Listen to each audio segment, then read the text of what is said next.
Ancient Egypt was a land of wonderful buildings.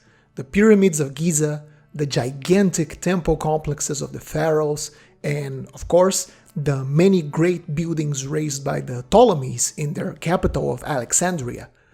Out of all of these mega projects, I have a particular soft spot for the Lighthouse of Alexandria. Not necessarily because of its size, there were larger and more grandiose buildings in this ancient and venerable land, but because this lighthouse illustrates the sheer importance of Egypt to the ancient Mediterranean civilizations at large. The trade routes that passed through Egypt made the Ptolemaic dynasty immensely rich. A good portion of the gold the Greeks and the Romans used on their coins, for example, was Egyptian gold. The Mediterranean at large was remarkably poor in gold reserves. It had much more silver. And of course, the grain produced on the Nile fed the metropolis that was Rome, and later it fed Constantinople. The highly urbanized Roman Empire would not have been possible if it wasn't for the plentiful and cheap grain that came from Egypt. Alexandria had, for much of the Ptolemaic and Roman periods, a population of over 500,000 people. When we consider the outskirts of the city, it might have surpassed the million people mark. Such an important commercial hub deserved a lighthouse that did not only serve its practical purpose of guiding hundreds of ships in and out of its harbor every day, it also had to be a reminder to everyone reaching Alexandria that they were landing at a very special place. Its construction took 12 years to complete, beginning in 284 BC under the late reign of Ptolemy I and ending in 246 BC under Ptolemy II, costing the royal treasury a whopping 21 tons of silver for material and labor. Sadly, the lighthouse doesn't exist anymore. A combination of earthquakes, neglect, and the simple passage of time means the very last remnants of this building now lay beneath the waters of the modern Alexandria's coastline. The last records mentioning parts of the original lighthouse come from around 1480, when a passerby noted the ruins of the base of the structure, just a few meters tall. That was all that was left. A few years after that, what little stones remained were repurposed to build a small fort to protect the coastline, which still stands at the original site of the lighthouse. Fortunately for us, plenty of coins featuring the lighthouse still exist, and they give us a lovely testimony of what this gigantic structure once looked like. However, can we even use coin art as a reliable reference to what the lighthouse looked like?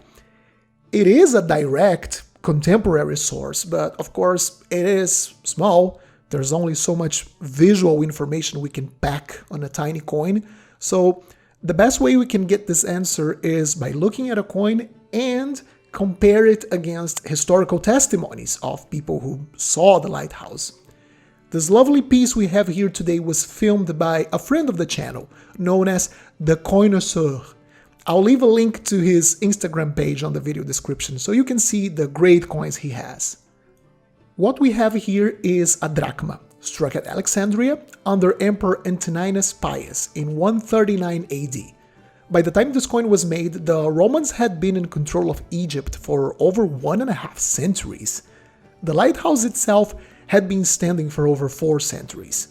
Despite its age, the Romans of course relied on the lighthouse to help control the flow of ships, taking thousands of tons of grain from Egypt to Rome and other cities of the empire. This gentleman we have here, Antoninus Pius, reigned during a remarkably peaceful and prosperous time, and he was very well regarded by the Romans for spending the imperial budget on maintaining and restoring the truly useful and important infrastructure of the empire, rather than spending it on lavish personal projects. So we can assume he kept the lighthouse in pretty good condition. The obverse in this coin is pretty simple. As we can see, we have quite a nice looking bust of the emperor looking to the right, and some legends in Greek. Let's remember that the language spoken in Egypt at the time was Greek. All of the Eastern Mediterranean, in fact, was Greek-speaking. The legends are a translation to Greek of his regnal name in Latin. So we read Autokratoros Kaisaros Titus Aelius Antoninos Sebastos. Then on the reverse, we have our wonderful lighthouse to the right of the design. And to the left, the incarnation of the city of Alexandria, holding a gigantic sail blown by the winds of the Mediterranean. A lovely, very dynamic scene. So, the lighthouse. What do we have here? The structure looks rectangular, slightly larger at the bottom, getting thinner as it ascends. There's a series of pallets or windows indicating the lighthouse was multiple stories high. Well, that's obvious. It had to be very tall, so its light would be seen from far away. And at the top of the rectangle, we have what looks like a secondary platform and a series of sculptures. At the lower level, the sculptures are like these serpent-like, wiggly things, which makes me believe these must be some sort of sea animal. Dolphins?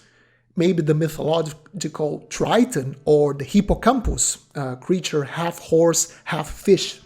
I personally believe these are hippocampi rather than simple dolphins, because over them there is some sort of platform and there's a figure at the very top of the structure, most likely a statue of some god. My first guess would be Poseidon, the god of the sea. Poseidon moved through the sea aboard a chariot pulled by 4 hippocampi. So the statues at the bottom, these 4 smaller creatures, it would make sense for them to be hippocampi. Although we could think of other alternatives. It could be Zeus himself, the king of the gods, and the patron deity of the Ptolemies. Alternatively, it could be Serapis, a syncretic Greek/Egyptian deity which was closely related to Zeus. It might also have been Helios, the sun god. There's a particular Roman mosaic from the 4th century AD showing a statue at the top of the lighthouse with sun rays coming out of his head, so we can't discard Helios as an alternative. We just don't know exactly which god it was. There are multiple descriptions of the structure that we know of. From the 1st century BC, a century or so after it was completed, all the way to the 12th century AD, when an Arab traveler describes a heavily altered and repaired lighthouse. Most descriptions are consistent on a few main features of the structure. It was built on an island, connected to the continent by a narrow land bridge. The island was reinforced with earthworks to withstand the weight of the lighthouse and protect it against the waves. And then at the base of the actual structure, it was 30 meters long by 30 meters wide. It was 60 meters tall, and then it tapered as it went up. That was the first level. The second level was either circular or octagonal, around 18 meters in diameter, and rose a further 30 meters up. Then the third and final level housed a huge mirror and a furnace, so it would reflect the sunlight during the day or the light of the furnace during the night. The last top section was divided in 3 parts: an 8.5 meter wide circular platform and a 4.5 meter wide platform for the mirror and the furnace. And then we would have the top spire right at the tip, which housed the statue right at the very top of the structure. In total, the lighthouse must have been around 130 meters tall. The last records of it from the 12th century mention the top section with the statue being replaced with a spire in Islamic style at an approximate height of 118 meters total. People were so impressed by it that one account describes the lighthouse as competing with the sky itself for height. And you know what? After reading these testimonies, I personally think this coin does a pretty fantastic job at representing the lighthouse. Of course, we have the limitations of space.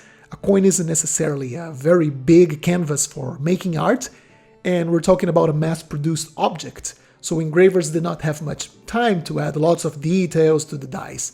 But what we have here is a very accurate depiction of what it looked like in ancient times, with a particular emphasis on the statues and decorations at the top of the structure, which would have been removed when the Muslims took Alexandria. This might even have been removed earlier in the late Roman or Byzantine period. Once again, ancient coins show us how amazing they are, a direct and accurate testimony of what one of the wonders of the ancient world looked like in its glory days. Ancient coins are incredible.